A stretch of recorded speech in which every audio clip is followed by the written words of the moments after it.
What happens when one of the world's most controversial leaders steps onto one of the world's most powerful warships? That's exactly what stunned millions when Donald Trump made his grand visit to the USS George H.W. Bush, a floating city of steel, power, and politics. This wasn't just a friendly tour, no. It was a calculated moment of symbolism, power, and message sending, on a scale that only Trump could pull off. But what really happened behind the cameras? Why this ship? And why now?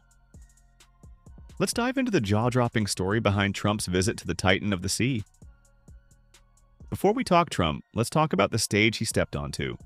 The USS George H.W. Bush, also known as CVN-77, isn't just any ship.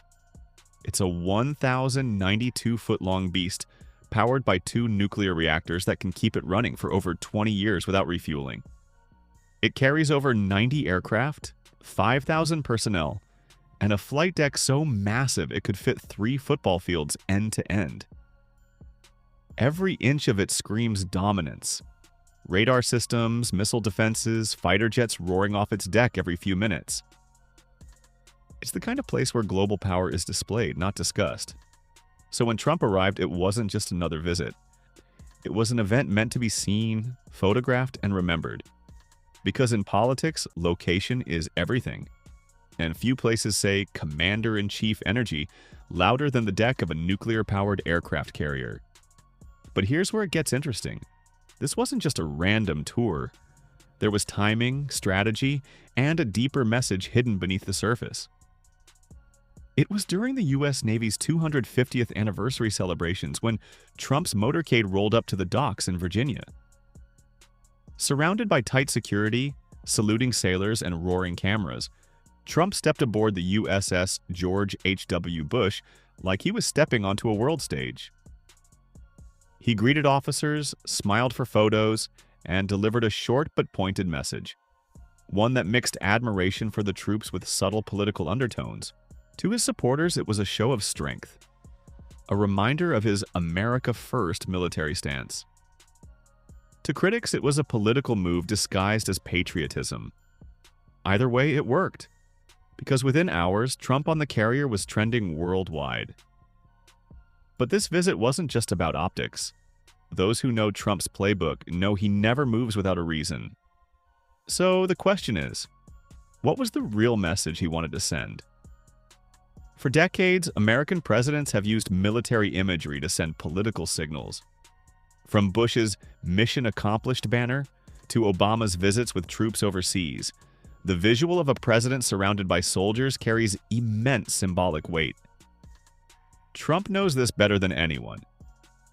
The image of him standing tall on the deck, and jets behind him, the ocean stretching endlessly, it's a poster shot of authority.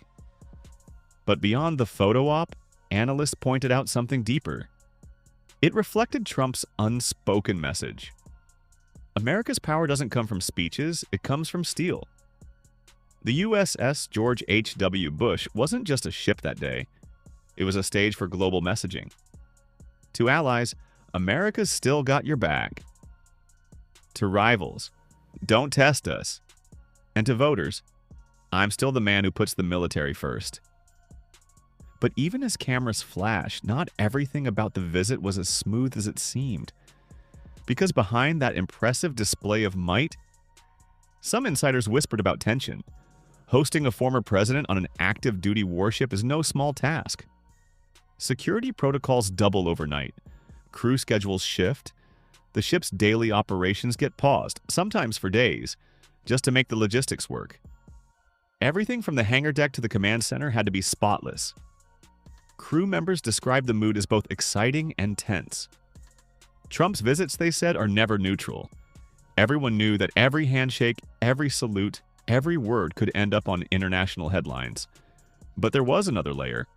The Navy's leadership had to balance respect for a former commander-in-chief with the strict, non-political code of the military. You can imagine the tightrope, honoring tradition without crossing into campaign territory. And then there were the quiet whispers among sailors. Some thrilled to meet him, others uncomfortable with the political undertone. Still, everyone played their part. because once Trump's feet hit that deck, the entire ship became part of a global performance. And soon, that performance would spark a debate. It didn't take long for questions to start flooding social media. Was this visit just a patriotic tribute, or was it political theater dressed in military colors? Critics argued the timing was too convenient, coming right after debates about defense spending and government funding.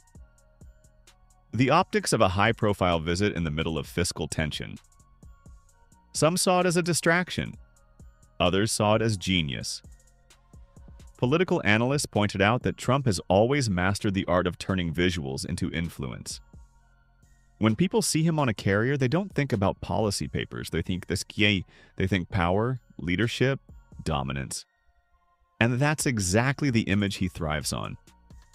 Meanwhile, inside military circles, discussions grew about the blurred line between respect and endorsement. After all, the military prides itself on staying neutral. But in this new media era, neutrality doesn't always look neutral on camera. And yet, despite the noise, one thing became clear.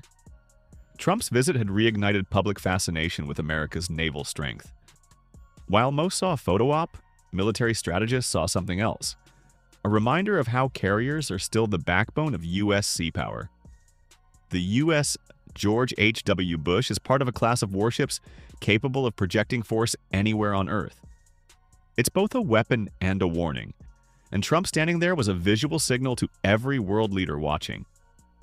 The U.S. Navy is still unmatched. Think about it. When your message is about dominance, there's no better stage than a 100,000-ton floating fortress armed with fighter jets. But here's the thing.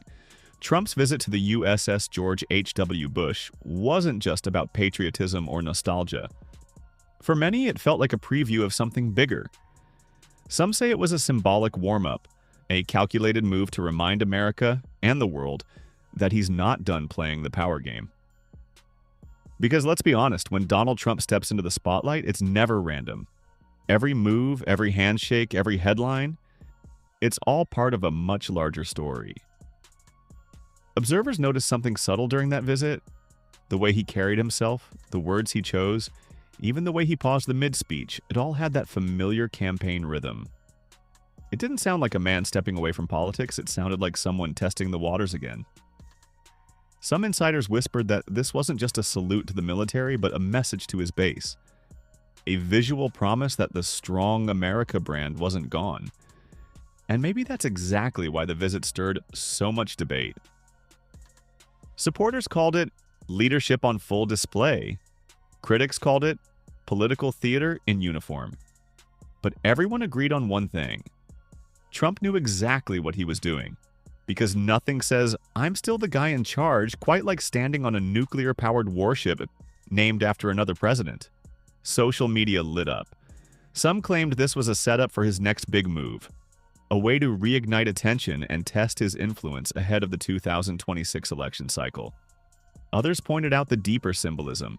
Standing on the USS George H.W. Bush, a ship named after a man who once represented the old guard of the Republican Party. And now, here was Trump, symbolically taking center stage. Almost like he was saying, this is my era now. Military experts also weighed in. They noticed Trump's choice of words when he praised the crew, calling them the guardians of peace through power. A phrase that to some sounded like more than flattery. It sounded like a political slogan in disguise. Analysts said that if you read between the lines, the visit wasn't just about the Navy. It was about Trump redefining what strength means in modern America, not through diplomacy, but through sheer display. And whether you like him or not, you have to admit, that's Trump's genius. He doesn't just use words to make a statement, he uses moments, and this one was massive. Because long after he left the carrier, the conversation didn't stop. Political commentators, late-night hosts, journalists, everyone had an opinion. Some said he was reclaiming the spotlight. Others said he was baiting the establishment into reacting. Either way, he won, because everyone was talking about Trump again. Even without a single word, that image says, "We're ready." But beneath the strength, there's an unspoken question. What's next?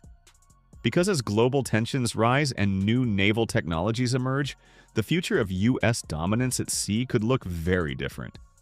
And Trump's visit, it wasn't just nostalgia, it was a statement that the conversation about military power and leadership isn't over yet.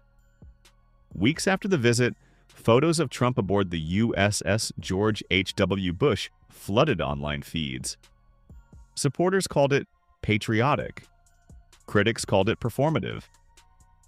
But no one could deny it got people talking about the Navy again. Recruitment videos began featuring more carrier footage.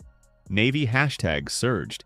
Even international news outlets replayed the event when discussing America's defense posture. It became more than a visit. It became part of the narrative of how politics and the military intertwine in the modern media age. And love him or hate him, Trump once again proved his unmatched ability to dominate headlines. Not through words, but through spectacle. But maybe that's the bigger story here. How much of leadership today is about what people see, not what they hear? So, what did this visit really mean? On the surface, a former president honoring the troops. But dig deeper, and it's a layered story of symbolism, strategy, and spectacle. The USS George H.W. Bush, one of the largest, most powerful carriers in the world, became the perfect metaphor for what Trump's image has always been. Massive, commanding, impossible to ignore. And whether you saw it as a tribute or a move on the political chessboard, one thing's for sure. The picture of Donald Trump standing tall on that deck, waves crashing behind him, will remain one of the defining images of 2025. Because in the world of power and politics, sometimes the stage says more than the speech. So, what do you think? Was this just a patriotic salute? Or a carefully planned message wrapped in red, white, and blue? Let me know in the comments below, and don't forget to subscribe for more stories behind the world's biggest machines, moments, and mysteries.